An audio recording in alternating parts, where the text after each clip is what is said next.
ಒಂದ್ ನಿಮಿಷ ಯೋಚನೆ ಮಾಡಿ. ವಾಲ್ ಸ್ಟ್ರೀಟ್ನ ದೊಡ್ಡ ದೊಡ್ಡ ಅತಿ ಹೆಚ್ಚು ಸಂಬಳ ತಗೊಳ್ಳೋ ಎಕ್ಸ್ಪರ್ಟ್ಸ್ ಒಂದು ಶೇರ್ ಗ್ರಾಫ್ ನೋಡ್ತಾ ಇದ್ದಾರೆ ಅಂದ್ಕೊಳ್ಳಿ. ಅವ್ರು ತುಂಬಾ ಸೀರಿಯಸ್ ಆಗಿ ಅನಲೈಸ್ ಮಾಡ್ತಾ ಇರ್ತಾರನ್ವಾ? ಹೌದು. ಅವರು ಆ ಟ್ರೆಂಡ್ಸ್ ಎಲ್ಲ ನೋಡಿ ತಕ್ಷಣ ಈ ಶೇರ್ ತಗೊಳ್ಳಿ ಅಂತ ಕಾನ್ಫಿಡೆಂಟ್ ಆಗಿ ಹೇಳ್ತಾರೆ. ಆದ್ರೆ ಗೊತ್ತಾ, ಆ ಗ್ರಾಫ್ ಯಾವುದೋ ಕಂಪನಿದು ಅಲ್ವೇ ಅಲ್ಲ. ಅಂದ್ರೆ ಅದು ಕೇವಲ ಒಂದು ನಾಣ್ಯ ಚಿಮ್ಮಿದಾಗ ಟಾಸ್ ಮಾಡಿದಾಗ ಬಂದ ರಿಸಲ್ಟ್ಸ್ನ ಮ್ಯಾಪ್ ಅಷ್ಟೇ, ಕರೆಕ್ಟಾ? ಎಕ್ಸಾಕ್ಟ್ಲಿ. ಇವತ್ತಿನ ಈ ಡೀಪ್ ಡೈವ್ನಲ್ಲಿ ನಾವು ಬರ್ಟನ್ ಜಿ ಮಾಲ್ಕಿಯಲ್ ಅವರ ಪ್ರಸಿದ್ಧ random walk down wall street ಪುಸ್ತಕದ ಆಳವಾದ ವಿಶ್ಲೇಷಣೆ ಮಾಡ್ತಾ ಇದ್ದೀವಿ. ಖಂಡಿತ.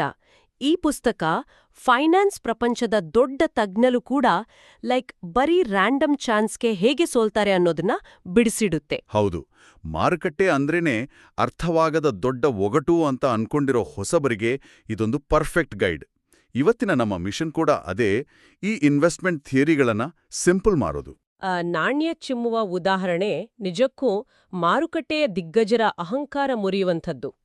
ವೃತ್ತಿಪರ ಟ್ರೇಡರ್ಸ್ ಮತ್ತು ಸಾಮಾನ್ಯರ ನಡುವೆ ಒಂದು ದೊಡ್ಡ ಕಂದಕ ಇದೆ ಅಂತ ನಂಬಿಸಲಾಗಿದೆ. ಅಂದ್ರೆ ತಮಗೆ ಮಾತ್ರ ಭವಿಷ್ಯ ಗೊತ್ತಾಗತ್ತೆ ಅನ್ನೋ ತರನ? ಅದೇ. ಆದ್ರೆ ಯಾವುದು ನಿಜವಾಗ್ಲೂ ಕೆಲಸ ಮಾಡುತ್ತೆ ಮತ್ತು ಯಾವುದು ಕೇವಲ ಕಣ್ಕಟ್ಟು ಅನ್ನೋದನ್ನ ಈ ಸೋರ್ಸ್ ಮೆಟೀರಿಯಲ್ ನಮ್ಗೆ ತುಂಬಾ ಕ್ಲಿಯರ್ ಆಗಿ ತೋರಿಸ್ಕೊಡುತ್ತೆ. ಹಾಗಾದ್ರೆ ಈ ಕಣ್ಕಟ್ಟಿನ ಜಗತ್ತಿಗೆ ಹೋಗೋಕ್ಕೂ ಮುನ್ನ ಒಂದು ಬೇಸಿಕ್ ಪ್ರಶ್ನೆಯಿಂದ ಶುರು ಮಾಡೋಣ. ನಾವೆಲ್ಲರೂ ಕಷ್ಟಪಟ್ಟು ದುಡಿತೀವಿ. ಹೌದು, ದುಡಿತೀವಿ. ಆ ಉಳಿಸಿದ ಹಣನ ಸುಮ್ನೆ ಬ್ಯಾಂಕ್ ಅಕೌಂಟಲ್ಲಿ ಇಡೋದು ಅಥವಾ ಮನೆಯಲ್ಲಿ ಬೀರುನಲ್ಲಿ ಭದ್ರವಾಗಿ ಇಡೋದೇ ಸೇಫ್ ಅಲ್ವಾ? ಮಾರುಕಟ್ಟೆಗೆ ಹೋದ್ರೆ ಒಂದೇ ವಾರದಲ್ಲಿ 30% ಕುಸಿದ್ಬಿಡ್ಬೋದು. ಮೇಲ್ನೋಟಕ್ಕೆ ಇದು ತುಂಬಾ ಲಾಜಿಕಲ್ ಅಂತ ಅನ್ಸುತ್ತೆ. ಮಾರುಕಟ್ಟೆ ಬಿದ್ದಾಗ ನಮ್ಗೆಲ್ಲರಿಗೂ ಭಯ ಆಗೋದು ಸಹಜ. ಆದ್ರೆ ಹಣನ ಹಾಗೇ ಕ್ಯಾಶ್ ಆಗಿಡೋದು ಸೇಫ್ ಅನ್ನೋದು ಒಂದು ದೊಡ್ಡ ತಪ್ಪು ಕಲ್ಪನೆ. ತಪ್ಪು ಕಲ್ಪನೆನಾ? ಆದ್ರೆ ದುಡ್ಡು ನಮ್ ಕಣ್ಮುಂದೆನೇ ಇರುತ್ತಲ್ಲ. ಇರುತ್ತೆ. ಆದ್ರೆ ಇಲ್ಲೊಂದು ಅಗೋಚರ ಶಕ್ತಿ ನಿರಂತರವಾಗಿ ಕೆಲಸ ಮಾಡ್ತಾ ಇರುತ್ತೆ. ಅದೇ ಇನ್ಫ್ಲೇಷನ್, ಅಂದ್ರೆ ಹಣದುಬ್ಬರ. ಇದು ಒಂಥರ ಅಗೋಚರ ಕಳ್ಳು ಇದ್ದಾಗೆ. ಅಗೋಚರ ಕಳ್ಳ? ಇಂಟ್ರೆಸ್ಟಿಂಗ್. ಹೇಗೆ ಕದಿಯುತ್ತೆ ಇದು? ಕಾಲ ಕಳೆದಂತೆ ವಸ್ತುಗಳ ಬೆಲೆ ಏರ್ತಾ ಹೋಗುತ್ತೆ. ಇವತ್ತು 100 ರೂಪಾಯಿಗೆ ಸಿಗೋ ದಿನಸಿ 10 ವರ್ಷ ಆದ್ಮೇಲೆ 100 ರೂಪಾಯಿಗೆ ಸಿಗಲ್ಲ. ಓಹೋ, ಅಂದ್ರೆ ನಮ್ಮ ದುಡ್ಡಿನ ಪರ್ಚೇಸಿಂಗ್ ಪವರ್ ಕಮ್ಮಿ ಆಗ್ತಾ ಇರುತ್ತೆ. ಎಕ್ಸಾಕ್ಟ್ಲಿ. ಬೀರುನಲ್ಲಿಟ್ಟ 10,000 10 ವರ್ಷದ ನಂತರನೂ 10,000ನೇ ಆಗಿರುತ್ತೆ. ಆದ್ರೆ ಅದರಿಂದ ಕೊಳ್ಳುವ ಸಾಮರ್ಥ್ಯ ಅರ್ಧದಷ್ಟು ಕರಗಿರುತ್ತೆ. ಇನ್ಫ್ಲೇಷನ್ 5% ಇದ್ರೆ ನೀವು ಯಾವ ರಿಸ್ಕ್ ತಗೊಂಡಿಲ್ಲ ಅಂದ್ರೂ ವರ್ಷಕ್ಕೆ 5% ದುಡ್ಡು ಕಳ್ಕೊಳ್ತಾ ಇದ್ದೀರಾ ಅಂತ ಅರ್ಥ. ಇದು ನಿಜಕ್ಕೂ ಭಯಪಡಿಸೋ ವಿಚಾರ. ಆದ್ರೆ ಇನ್ಫ್ಲೇಷನ್ 5% ಕರಗಿಸ್ಬೋದು ಸರಿ. ಮಾರುಕಟ್ಟೆ ಒಮ್ಮೆಲೆ ಪಾತಾಳಕ್ಕೆ ಹೋದ್ರೆ ನಗದು ಇಟ್ಕೊಳ್ಳೋದೇ ಬೆಟರ್ ಅನ್ಸಲ್ವಾ? ಇಲ್ಲೊಂದು ಮುಖ್ಯವಾದ ವ್ಯತ್ಯಾಸ ಇದೆ. ಮಾರುಕಟ್ಟೆ ಕುಸಿಯೋದು ಆ ಅಲ್ಪಾವಧಿಯ ತಾತ್ಕಾಲಿಕ ಕುಸಿತ. ಹಿಸ್ಟ್ರಿ ನೋಡಿದ್ರೆ ಬಿದ್ದ ಮಾರುಕಟ್ಟೆಗಳು ಮತ್ತೆ ಎದ್ದು ಹೊಸ ಹೈಸ್ನ ರೀಚ್ ಆಗಿವೆ. ಅಂದ್ರೆ ಅದು ವಾಪಸ್ ಬರುತ್ತೆ. ಹೌದು. ಆದ್ರೆ ಹಣದುಬ್ಬರದಿಂದ ಕಳೆದುಕೊಂಡ ಕೊಳ್ಳುವ ಸಾಮರ್ಥ್ಯ ಅದು ಯಾವತ್ತೂ ವಾಪಸ್ ಬರಲ್ಲ. ಅದೊಂದು ಶಾಶ್ವತವಾದ ನಷ್ಟ. ಅದಕ್ಕೆ ನಾವೆಲ್ಲ ಇನ್ವೆಸ್ಟ್ ಮಾಡ್ಲೇಬೇಕು. ಸರಿ, ಇನ್ವೆಸ್ಟ್ ಮಾಡಬೇಕು ಅನ್ನೋದು ಸ್ಪಷ್ಟವಾಯ್ತು. ಆದರೆ ಇಲ್ಲೊಂದು ದೊಡ್ಡ ಕನ್ಫ್ಯೂಷನ್ ಇದೆ. ಮಾರುಕಟ್ಟೆಗೆ ಹೋಗೋದು ಅಂದ್ರನೇ ಜೂಜಾಡದ ಹಾಗೆ ಅಂತ ಬಹಳ ಜನ ಅನ್ಕೋತಾರೆ. ಇದು ಕಾಮನ್ ಆಗಿ ಕೇಳಿಬರೋಣ ಮಾತು. ಇನ್ವೆಸ್ಟಿಂಗ್ ಮತ್ತೆ ಸ್ಪೆಕ್ಯುಲೇಟಿಂಗ್ ಅಂದ್ರೆ ಹೂಡಿಕೆ ಮತ್ತು ಊಹಾಪೋಹ, ಇವರೆರಡರ ನಡುವೆ ಇರೋ ವ್ಯತ್ಯಾಸ ಏನು? ಮಾಲ್ಕಿಯಲ್ ಅವರು ಇದಕ್ಕೊಂದು ಕ್ಲಿಯರ್ ಲೈನ್ ಎಳಿತಾರೆ. ಹೂಡಿಕೆ ಅಂದ್ರೆ ಒಂದು ಆಸ್ತಿಯನ್ನ ಅದರ ಭವಿಷ್ಯದ ಆದಾಯದ ಆಧಾರದ ಮೇಲೆ ಕೊಳ್ಳೋದು. ಅಂದ್ರೆ ಅದರ ಲಾಭಾಂಶ, ಗ್ರೋತ್ ಇದನ್ನೆಲ್ಲ ಲೆಕ್ಕ ಹಾಕಿ ದೀರ್ಘಾವಧಿಗೆ ಹಣ ಹಾಕೋದು. ಕರೆಕ್ಟ್. ಇದೊಂಥರ ಒಂದು ಜಮೀನ್ ತಗೊಂಡು ಅದರಲ್ಲಿ ಬೆಳೆ ಬೆಳೆದು ಲಾಭ ಬರೋವರೆಗೆ ಕಾಯೋ ಲಾಜಿಕಲ್ ಪ್ರೋಸೆಸ್. ಆದ್ರೆ ಊಹಾಪೋಹ ಅಥವಾ ಸ್ಪೆಕ್ಯುಲೇಷನ್ ಅಂದ್ರೆ ಸುಮ್ನೆ ಬ್ಲೈಂಡ್ ಆಗಿ ಬೆಟ್ ಮಾಡದ? ಹೌದು. ಆ ಕಂಪನಿಯ ನೈಜ ಮೌಲ್ಯದ ಬಗ್ಗೆ ಯಾವ ಚಿಂತೆನೂ ಇರಲ್ಲ. ಕೇವಲ ದಿಢೀರ್ ಲಾಭದ ಆಸೆಯಲ್ಲಿ ಬೆಲೆಗಳ ಏರಿಳಿತದ ಮೇಲೆ ಬೆಟ್ ಮಾಡೋದು. ಇದು ಜಮೀನಿನಲ್ಲಿ ಬೆಳೆ ತೆಗೆಯೋ ಬದಲು ಕೆಳಗೆ ನಿಧಿ ಸಿಗಬಹುದು ಅಂತ ಕುರುಡಾಗಿ ಅಗಿಯೋ ಕೆಲ್ಸ. ವಾವ್, ಈ ಉಪಮೆ ತುಂಬಾ ಚೆನ್ನಾಗಿದೆ. ಊಹಾಪೋಹ ಬೇಡ, ಹೂಡಿಕೆ ಮಾಡಬೇಕು ಅಂತ ಅರ್ಥ ಆಯ್ತು. ಆದರೆ ಒಂದು ಶೇರ್ನ ಬೆಲೆ ಸರಿಯಾಗಿದೆಯಾ ಅಥವಾ ದುಬಾರಿಯಾಗಿದೆಯಾ ಅಂತ ನಮ್ಗೆ ಹೇಗ್ ಗೊತ್ತು? ಇದನ್ನ ಮೌಲ್ಯಮಾಪನ ಮಾಡೋಕೆ ಇತಿಹಾಸದುದ್ದಕ್ಕೂ 2 ಪ್ರಮುಖ ಥಿಯರಿಗಳಿವೆ. ಮೊದಲನೇದ್ದು ಫರ್ಮ್ ಫೌಂಡೇಶನ್ ಥಿಯರಿ ಅಥವಾ ಭದ್ರ ಬುನಾದಿ ಸಿದ್ಧಾಂತ. ಎರಡನೇದು ಕ್ಯಾಸಲ್ ಇನ್ ದಿ ಏರ್ ಅಂದ್ರೆ ಗಾಳಿಯಲ್ಲಿನ ಕೋಟೆ ಸಿದ್ಧಾಂತ. ಫರ್ಮ್ ಫೌಂಡೇಶನ್ ಥಿಯರಿ ಬಗ್ಗೆ ಮೊದಲು ಹೇಳಿ. ಇದರ ಲಾಜಿಕ್ ಏನು? ಇದು ಕಂಪ್ಲೀಟ್ ಆಗಿ ಗಣಿತ ಮತ್ತು ವಾಸ್ತವದ ಮೇಲೆ ನಿಂತಿದೆ. ಒಂದು ಷೇರಿನ ಇಂಟ್ರಿನ್ಸಿಕ್ ವ್ಯಾಲ್ಯೂ ಅಂದ್ರೆ ನೈಜ ಮೌಲ್ಯ ಆ ಕಂಪನಿಯ ಲಾಭಾಂಶ ಮತ್ತು ಅದರ ಬೆಳವಣಿಗೆಯ ದರವನ್ನು ಅವಲಂಬಿಸಿರುತ್ತೆ ಅಂತ ಇದು ಹೇಳುತ್ತೆ. ಅಂದ್ರೆ ಭವಿಷ್ಯದಲ್ಲಿ ಎಷ್ಟು ಕ್ಯಾಶ್ ಬರುತ್ತೆ ಅಂತ ಲೆಕ್ಕ ಹಾಕೋದಾ? ಹೌದು. ಉದಾಹರಣೆಗೆ ಒಂದು ಬೇಕರಿ ಖರೀದಿ ಮಾಡ್ತಾ ಇದ್ದೀವಿ ಅಂದ್ಕೊಳ್ಳಿ. ದಿನಕ್ಕೆ ಎಷ್ಟು ಬ್ರೆಡ್ ಸೇಲ್ ಆಗುತ್ತೆ, ತಿಂಗಳ ಲಾಭ ಎಷ್ಟು, ಇದೆಲ್ಲ ಲೆಕ್ಕ ಹಾಕಿ ಆ ಬೇಕರಿಗೆ 1 ಕೋಟಿ ಬೆಲೆ ಕಟ್ತೀವಿ. ಯಾರಾದ್ರೂ ಅದನ್ನ 80 ಲಕ್ಷಕ್ಕೆ ಕೊಡ್ತೀನಿ ಅಂದ್ರೆ ತಗೋತೀವಿ. ಯಾಕಂದ್ರೆ ಅಲ್ಲಿ ಭದ್ರವಾದ ಆರ್ಥಿಕ ಬುನಾದಿ ಇದೆ. ಲೈಕ್ ನಾವು ವಾಸ ಮಾಡೋಕ್ಕಿಂತ ಒಂದು ಮನೆ ತಗೋತೀವಲ್ಲ ಹಾಗೆ. ಬಾಡಿಗೆ ಎಷ್ಟು ಬರುತ್ತೆ, ಬಿಲ್ಡಿಂಗ್ ಹೇಗಿದೆ ಅಂತ ನೋಡಿ ವ್ಯಾಲ್ಯೂ ಮಾಡ್ತೀವಿ. ಕರೆಕ್ಟ್. ಆದ್ರೆ ಮಾರುಕಟ್ಟೆ ಯಾವಾಗ್ಲೂ ಇಷ್ಟು ಲಾಜಿಕಲ್ ಆಗಿ ಇರುತ್ತಾ? ನಾನ್ ನೋಡ್ದ ಹಾಗೆ ಕೆಲವೊಮ್ಮೆ ಯಾವ ಲಾಭಾನೇ ಮಾಡದ ಕಂಪನಿಗಳ ಶೇರ್ಸ್ ಕೂಡ ಗಗನಕ್ಕೇರಿರುತ್ತೆ. ಅಲ್ಲಿಗೆ ಬರ್ತಾ ಇದ್ದೆ. ಮಾರುಕಟ್ಟೆ ಬರೀ ತರ್ಕದಿಂದ ನಡೆಯಲ್ಲ. ಅಲ್ಲಿ ನಮ್ಮ ಎರಡನೇ ಥಿಯರಿ ಬರುತ್ತೆ, ಗಾಳಿಯಲ್ಲಿನ ಕೋಟೆ ಸಿದ್ಧಾಂತ. ಇದು ಜನರ ಸೈಕಾಲಜಿ ಅಂದ್ರೆ ಭಾವನೆಗಳ ಮೇಲೆ ನಿಂತಿದೆ. ಅಂದ್ರೆ ಭವಿಷ್ಯದಲ್ಲಿ ಬೇರೊಬ್ಬ ವ್ಯಕ್ತಿ ನನಗಿಂತ ಜಾಸ್ತಿ ರೇಟ್ ಕೊಟ್ಟು ಇದನ್ನು ತಗೋತಾನೆ ಅನ್ನೋ ನಂಬಿಕೆನಾ? ಎಕ್ಸಾಕ್ಟ್ಲಿ. ಇದನ್ನ ಗ್ರೇಟರ್ ಫೂಲ್ ಥಿಯರಿ ಅಂತಾನೂ ಹೇಳ್ತಾರೆ. ನಾನು ದಡ್ಡನಾಗಿ ಜಾಸ್ತಿ ಬೆಲೆಗೆ ಕೊಂಡ್ರೂ ನಾಳೆ ನನ್ಗಿಂತ ದೊಡ್ಡ ಬಂದು ಇದನ್ನ ಇನ್ನೂ ಜಾಸ್ತಿ ಬೆಲೆಗೆ ತಗೋತಾನೆ ಅನ್ನೋ ನಿರೀಕ್ಷೆ. ಅಂದ್ರೆ ಟ್ರೆಂಡ್ನಲ್ಲಿದೆ ಅಂತ ಕೊಳ್ಳೋದು. ಮನೆ ತಗೊಳ್ಳೋ ಉದಾಹರಣೆಗೆ ವಾಪಸ್ ಬರೋದಾದ್ರೆ ನಾಳೆ ಇನ್ಯಾರಿಗೋ ದುಪ್ಪಟ್ಟು ರೇಟ್ಗೆ ಮಾರಬಹುದು ಅಂತ ಕೇವಲ ಕಲ್ಪನೆ ಮೇಲೆ ಮನೆ ಕೊಂಡ ಹಾಗಲ್ವಾ? ಹೌದು.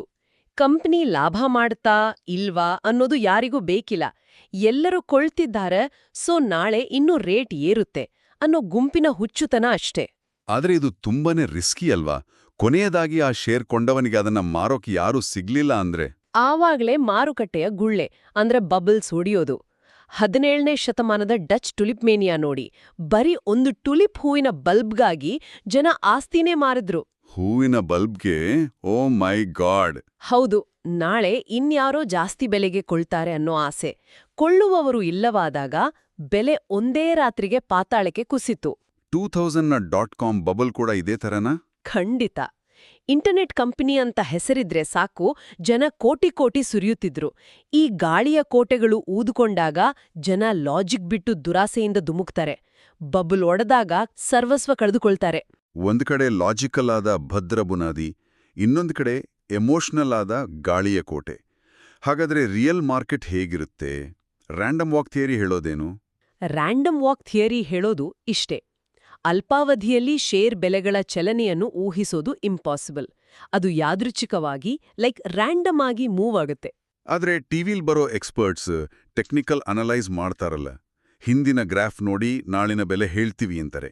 ರ್ಯಾಂಡಮ್ ವಾಕ್ ಥಿಯರಿ ಪ್ರಕಾರ ಅದಕ್ಕೆ ಅರ್ಥ ಇಲ್ವಾ? ಅರ್ಥ ಇಲ್ಲ ಅಂತ ಹೇಳೋಕೆ ನಾನೊಂದು ಟ್ರಾಫಿಕ್ ಉಪಮೆ ಕೊಡ್ತೀನಿ. ಒಂದು ಬ್ಯುಸಿ ಸಿಗ್ನಲ್ನಲ್ಲಿ ನಿಂತಿದ್ದೀರಾ ಅನ್ಕೊಳ್ಳಿ. ಗ್ರೀನ್ ಲೈಟ್ ಬಿದ್ದ ತಕ್ಷಣ ಯಾವ ಕಾರು ಮೊದ್ಲು ಮೂವ್ ಆಗುತ್ತೆ ಅಂತ ಹೇಳೋಕ್ಕಾಗತ್ತಾ? ಇಲ್ಲ. ಯಾವ ಡ್ರೈವರ್ ಹೇಗಿದಾನೋ, ಯಾರು ಯಾವ ಕಡೆ ತಿರುಗುತ್ತಾರೋ ಗೆಸ್ ಮಾಡೋಕ್ಕಾಗಲ್ಲ. ಎಕ್ಸಾಕ್ಟ್ಲಿ. ಮಾರುಕಟ್ಟೆನೂ ಹಾಗೆ. ಪ್ರತಿದಿನ ಲಕ್ಷಾಂತರ ಹೂಡಿಕೆದಾರರು, ಹೊಸ ನ್ಯೂಸು ಇದೆಲ್ಲ ಇರುತ್ತೆ. ನಾಳೆ ಬೆಳಿಗ್ಗೆ ಒಂದು ಶೇರ್ ಬೆಲೆ ಏನಾಗುತ್ತೆ ಅಂತ ಹೇಳೋದು ಆ ಟ್ರಾಫಿಕ್ ಸಿಗ್ನಲ್ನ ಮೊದಲ ಕಾರು ಊಹಿಸಿದ ಹಾಗೆ ಅಸಾಧ್ಯ. ಓಹೋ. ಆದ್ರೆ ಅದೇ ಟ್ರಾಫಿಕ್ನ ಒಂದು ಹೆಲಿಕಾಪ್ಟರಿಂದ ಮೇಲಿಂದ ನೋಡಿದ್ರೆ ಆ ವಾಹನಗಳ ಸಮೂಹ ನಿರಂತರವಾಗಿ ಮುಂದಕ್ಕೆ ಹರಿತಿರೋದು ಕಾಣುತ್ತೆ. ದೀರ್ಘಾವಧಿಯಲ್ಲಿ ಮಾರುಕಟ್ಟೆ ಆರ್ಥಿಕತೆ ಜೊತೆ ಹೆಜ್ಜೆ ಹಾಕ್ತಾ ಮುಂದಕ್ಕೆ ಸಾಗತ್ತೆ. ಹಾಗಾದ್ರೆ ಟೆಕ್ನಿಕಲ್ ಅನಲಿಸ್ಟ್ಗಳು ಗ್ರಾಫ್ನಲ್ಲಿ cup and handle, head and shoulders ಅಂತ ಏನೇನೋ ಪ್ಯಾಟರ್ನ್ ಹುಡುಕೋತಾರಲ್ಲ, ಅದೆಲ್ಲ ಕೇವಲ ಭ್ರಮೆನಾ? ಹೌದು. ಅದನ್ನ ಸಾಬೀತ್ ಮಾಡೋಕೆ ಮಾಲ್ಕಿಯಲ್ ಆ ನಾಣ್ಯ ಚಿಮ್ಮುವ ಪ್ರಯೋಗ ಮಾಡಿದ್ದು. ನಾಣ್ಯ ಚಿಮ್ಮಿ ತಲೆ ಬಿದ್ರೆ ಶೇರ್ ಬೆಲೆ ಮೇಲೋಯ್ತು, ಬಾಲ ಬಿದ್ರೆ ಕೆಳಗೆ ಬಂತು ಅಂತ ಒಂದು ಫೇಡ್ ಗ್ರಾಫ್ ಮಾಡಿದ್ರು. ಆಮೇಲೆ ಅದನ್ನ ಎಕ್ಸ್ಪರ್ಟ್ಸ್ಗೆ ತೋರಿಸಿದ್ರ? ಹೌದು.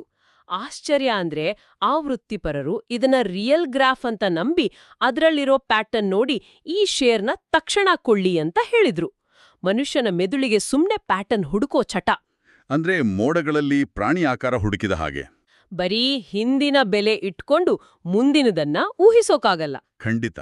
ಸರಿ, ಇದೆಲ್ಲ ಥಿಯರಿ ಆಯ್ತು. ಇದನ್ನ ಸ್ವಲ್ಪ ರಿಯಲ್ ಲೈಫ್ಗೆ ಅಪ್ಲೈ ಮಾಡೋಣ. ನಾನೀಗ ಒಂದು ಸಣ್ಣ ನಾಟಕದ ಥರ ಮಾಡ್ತೀನಿ. ನಾನೊಬ್ಬ ಹೊಸ ಹೂಡಿಕೆದಾರ, ನೀವು ಎಕ್ಸ್ಪರ್ಟ್ ಅಂತ ಅಂದ್ಕೊಳ್ಳಿ. Okay, done. ಮೇಡಮ್, ನಾನೀಗ ಅಷ್ಟೇ ಕೆಲ್ಸಕ್ಕೆ ಸೇರಿರೋ 75 ವರ್ಷದ ಯುವಕ. ಕಷ್ಟಪಟ್ಟು 10,000 ಉಳಿಸಿದ್ದೀನಿ. ಆದರೆ ಟಿವಿ ನೋಡಿದ್ರೆ ಈ AI ಶೇರ್ ತಗೊಳ್ಳಿ, ನಾಳೆ ಡಬಲ್ ಆಗುತ್ತೆ ಅಂತ ಕೂಗ್ತಿರ್ತಾರೆ. ನನಗೆ ಸಿಂಪಲ್ ಆಗಿ 3 ರೂಲ್ಸ್ ಹೇಳಿ, ನಾನೆಲ್ಲಿಂದ ಶುರು ಮಾಡ್ಲಿ? ಖಂಡಿತ. ಮೊದಲನೇ ರೂಲ್, ಭವಿಷ್ಯದಲ್ಲಿ ಉತ್ತಮ ಆದಾಯ ತರಬಲ್ಲ ಗ್ರೋತ್ ಶೇರ್ಸ್ ಅಥವಾ ಬೆಳವಣಿಗೆಯ ಶೇರ್ಗಳನ್ನ ಹುಡುಕಿ. ಆರ್ಥಿಕತೆಗಿಂತ ವೇಗವಾಗಿ ಬೆಳೆಯುವ ಕಂಪನಿಗಳನ್ನ ಗುರುತಿಸಿ. ಓಕೆ, ಒಳ್ಳೆ ಕಂಪನಿ ಹುಡುಕಬೇಕು. ಆದ್ರೆ ಆ ಕಂಪನಿ ಎಲ್ಲರಿಗೂ ಗೊತ್ತಿರುತ್ತೆ. ಹಾಗಾದ್ರೆ ಅದನ್ನ ಎಷ್ಟೇ ದುಡ್ಡು ಕೊಟ್ಟಾದ್ರೂ ಕೊಳ್ಬೋದಾ? ಇಲ್ಲ, ಅಲ್ಲಿಗೆ ಎರಡನೇ ಕಠಿಣ ರೂಲ್ ಬರೋದು. ಶೇರ್ಗಳಿಗೆ ಅವುಗಳ ನೈಜ ಮೌಲ್ಯಕ್ಕಿಂತ ಹೆಚ್ಚು ಹಣ ಕೊಡಬೇಡಿ, ಓವರ್ ಪೇ ಮಾಡಬೇಡಿ. ಅಂದ್ರೆ ಎಷ್ಟೇ ಒಳ್ಳೆ ರೇಸ್ ಕುದುರೆ ಆದ್ರೂ ಅತಿಯಾದ ಹಣ ಕಟ್ಟಿದ್ರೆ ಲಾಭ ಬರಲ್ಲ ಅಂತ ತರ್ಕಬದ್ಧವಾಗಿದೆ. ಇನ್ನು ಮೂರನೇ ರೂಲ್, ಶೇರ್ಗಳ ಸುತ್ತ ಇರೋ ಕಥೆಗಳನ್ನ ವಿಮರ್ಶಾತ್ಮಕವಾಗಿ ನೋಡಿ. ಕೇವಲ ನೆರೇಟಿವ್ಸ್ಗೆ ಮರುಳಾಗ್ಬೇಡಿ. ಇವತ್ಯಾರೋ AI ಅಂತಾರೆ, ನಾಳೆ ಇನ್ನೇನು ಅಂತಾರೆ. ಆ ಕಥೆ ಹಿಂದೆ ನಿಜವಾದ ಲಾಭ ಇದೆಯಾ ಅಂತ ಚೆಕ್ ಮಾಡಿ. ಈ ರೋಲ್ ಪ್ಲೇಯಿಂದ ತುಂಬಾ ಕ್ಲಾರಿಟಿ ಸಿಕ್ತು. ಆದ್ರೆ ಈ 3 ರೂಲ್ಸ್ ಫಾಲೋ ಮಾಡೋದು ಸಾಮಾನ್ಯ ಜನರಿಗೆ ಕಷ್ಟ ಅಲ್ವಾ? ಬ್ಯಾಲೆನ್ಸ್ ಶೀಟ್ ಓದೋಕೆ ಟೈಮ್ ಇರಲ್ಲ. ಅಂಥವ್ರಿಗೆ ಒಂದು ಸುಲಭ ಚೆಕ್ ಲಿಸ್ಟ್ ಇದೆಯಾ? ಇದೇ. ಮಾಲ್ಕಿಯಲ್ ಅವರು 3 ಹಂತದ ಚೆಕ್ಲಿಸ್ಟ್ ಕೊಡ್ತಾರೆ. First one, no brainer step. ತಲೆನೇ ಕೆಡಿಸ್ಕೊಳ್ದೆ ಇಂಡೆಕ್ಸ್ ಫಂಡ್ಗಳಲ್ಲಿ ಹೂಡಿಕೆ ಮಾಡೋದು. ಇಡೀ ಮಾರುಕಟ್ಟೆನ ಕೊಂಡುಕೊಂಡು ಸುಮ್ನಾಗ್ಬಿಡೋದು. Second one, do it yourself. ಸ್ವಲ್ಪ ಟೈಮ್ ಇದ್ರೆ ಈಗ ಹೇಳಿದ 3 ರೂಲ್ಸ್ ಬಳಸಿ ನೀವೇ ಕೆಲವು ಶೇರ್ಗಳನ್ನ ಆಯ್ಕೆ ಮಾಡಬಹುದು. ಓಕೆ. ಆದ್ರೆ ನಾವು ಮ್ಯೂಚುವಲ್ ಫಂಡ್ಸ್ಗೆ ದುಡ್ಡು ಕೊಟ್ರೆ ಅವರೇ ನಮಗೋಸ್ಕರ ಬೆಸ್ಟ್ ಶೇರ್ ಹುಡುಕಿ ಲಾಭ ತಂದು ಕೊಡ್ತಾರಲ್ಲ? 3ನೇ ಹಂತ ಅದೇ ಅಲ್ವಾ? ಅದಕ್ಕೆ ಸ್ವಲ್ಪ ಫೀಸ್ ಕೊಟ್ರೆ ತಪ್ಪೇನು? ಇಲ್ಲಿ ಸ್ವಲ್ಪ ಎಚ್ಚರಿಕೆ ಬೇಕು. ಇದೇ ಆ ಸಬ್ಸ್ಟಿಟ್ಯೂಟ್ ಪ್ಲೇಯರ್ ಸ್ಟೆಪ್. ಮ್ಯೂಚುವಲ್ ಫಂಡ್ಗಳು ತಗೊಳ್ಳೋ ಆ ಸ್ವಲ್ಪ ಫೀಸ್ ದೀರ್ಘಾವಧಿಯಲ್ಲಿ ಎಷ್ಟು ಭಯಾನಕವಾಗಿ ಬೆಳೆಯುತ್ತೆ ಗೊತ್ತಾ? ಅಂದ್ರೆ ಎಷ್ಟು ಕಟ್ಟಾಗ್ಬೋದು? ಫೀಸ್ ಕೇವಲ 2% ಇದ್ರೂ ಕಾಂಪೌಂಡಿಂಗ್ ಇಂದಾಗಿ 30 ವರ್ಷಗಳಲ್ಲಿ ಅದು ನಿಮ್ಮ ಒಟ್ಟು ಲಾಭದ ಸುಮಾರು 30-40% ನುಂಗಿ ಹಾಕುತ್ತೆ. ಒಂದು ನಿಮಿಷ, 2% ಫೀಸ್ 40% ಲಾಭ ನುಂಗುತ್ತಾ? ಇದು ನಿಜಕ್ಕೂ ಶಾಕಿಂಗ್. ಹೌದು. ಆ ಫಂಡ್ ಮ್ಯಾನೇಜರ್ಸು ಅತಿ ಬುದ್ಧಿವಂತಿಕೆ ತೋರ್ಸೋಕ್ ಹೋಗಿ ಪದೇ ಪದೇ ಶೇರ್ ಕೊಳ್ಳೋದು ಮಾರೋದು ಮಾಡ್ತಾರೆ. ಬ್ರೋಕರೇಜ್, ಟ್ಯಾಕ್ಸ್ ಎಲ್ಲ ಸೇರಿ ದಿನದ ಕೊನೆಗೆ ಅವ್ರ ಜೇಬು ತುಂಬ್ತೆಷ್ಟೇ. ಅಂದ್ರೆ ವಾಲ್ ಸ್ಟ್ರೀಟ್ನವ್ರು ಹೇಳೋ ಮ್ಯೂಚುವಲ್ ಫಂಡ್ಸ್ಗಿಂತ ಯಾವುದೇ ಫೀಸ್ ಇಲ್ಲದ, ನಿಶ್ಶಬ್ದವಾಗಿ, ಬೋರಿಂಗ್ ಆಗಿ ಬೆಳೆಯುವ ಇಂಡೆಕ್ಸ್ ಫಂಡ್ಗಳೇ ದೀರ್ಘಾವಧಿಗೆ ಬೆಸ್ಟ್. ಹೌದು. ಅದಕ್ಕೆ ಯುವಕರಿಗೆ 401k, EPF ಅಥವಾ PPFನಂತಹ ಟ್ಯಾಕ್ಸ್ ಉಳಿಸೋ ಅಕೌಂಟ್ಸ್ನ ಆದಷ್ಟು ಬೇಗ ಶುರು ಮಾಡಕ್ ಹೇಳೋದು. ಅಸೆಟ್ ಅಲೋಕೇಶನ್ ಬಗ್ಗೆನೂ ಒಂದು ಪ್ರಾಯೋಗಿಕ ರೂಲ್ ಇದೆ ಅಂತ ಕೇಳಿದ್ದೆ. ಷೇರುಗಳು ಮತ್ತು ಬಾಂಡ್ಗಳ ನಡುವೆ ಹಣ ಹೇಗೆ ಡಿವೈಡ್ ಮಾಡಬೇಕು? ಇದು ತುಂಬಾ ಸಿಂಪಲ್. ವಯಸ್ಸಿಗೆ ಸಮನಾಗಿ ಬಾಂಡ್ಗಳ ಹಂಚಿಕೆ ಇರಬೇಕು. 30 ವರ್ಷ ವಯಸ್ಸಾದ್ರೆ 30% ಸುರಕ್ಷಿತ ಬಾಂಡ್ಸ್, 70% ಶೇರ್ಸ್. 60 ವರ್ಷ ಆದಾಗ 60% ಬಾಂಡ್ಸ್, 40% ಶೇರ್ಸ್. ಇದು ನೆನಪಿಡೋಕೆ ತುಂಬಾ ಸುಲಭ. ವಯಸ್ಸು ಹೆಚ್ಚಾದಂತೆ ರಿಸ್ಕ್ ಕಡಿಮೆ ಮಾಡಬೇಕು.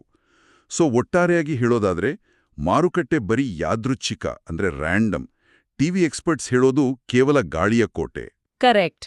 ಮತ್ತೆ ಹಣದುಬ್ಬರ ಅನ್ನೋ ಕಳ್ಳನಿಂದ ತಪ್ಪಿಸ್ಕೊಳ್ಳೋಕೆ ದುಬಾರಿ ಮ್ಯೂಚುವಲ್ ಫಂಡ್ಸ್ ಬಿಟ್ಟು ಕಮ್ಮಿ ಖರ್ಚಿನ ಇಂಡೆಕ್ಸ್ ಫಂಡ್ಸ್ನಲ್ಲಿ ಡಿಸಿಪ್ಲಿನ್ ಆಗಿ ಇನ್ವೆಸ್ಟ್ ಮಾಡೋದೇ ಬೆಸ್ಟ್. ಅದೇ ಈ ಪುಸ್ತಕದ ಫೈನಲ್ ಟೇಕ್ಅವೇ. ಮಾರುಕಟ್ಟೆಯ ಹುಚ್ಚುತನದ ನಡುವೆ ಯಾರೋ ತರ್ಕಬದ್ಧವಾಗಿರ್ತಾರೋ ಅವರಿಗೆ ದೀರ್ಘಾವಧಿಯಲ್ಲಿ ಗೆಲುವು. ಆದರೆ ಈ ಚರ್ಚೆ ಮುಗಿಸೋ ಮುನ್ನ ನನಗೊಂದು ಪ್ರಚೋದನಾತ್ಮಕವಾದ, ಸ್ವಲ್ಪ ಭಯ ಹುಟ್ಟಿಸೋ ಯೋಚನೆ ಬರ್ತಾ ಇದೆ. ಏನು ಹೇಳಿ? ಈ ಥಿಯರಿ ಪ್ರಕಾರ ಮಾರುಕಟ್ಟೆ ಯಾದೃಚ್ಛಿಕ ಅಂತ ನಾವು ಮಾತಾಡ್ವಿ. ಆದರೆ ಇವತ್ತು ನಾವು AI ಅಂದ್ರೆ ಆರ್ಟಿಫಿಷಿಯಲ್ ಇಂಟೆಲಿಜೆನ್ಸ್ ಯುಗದಲ್ಲಿದ್ದೀವಿ. ಮಿಲಿಸೆಕೆಂಡ್ಗಳಲ್ಲಿ ಲಕ್ಷಾಂತರ ಡೇಟಾ ವಿಶ್ಲೇಷಣೆ ಆಗುತ್ತೆ.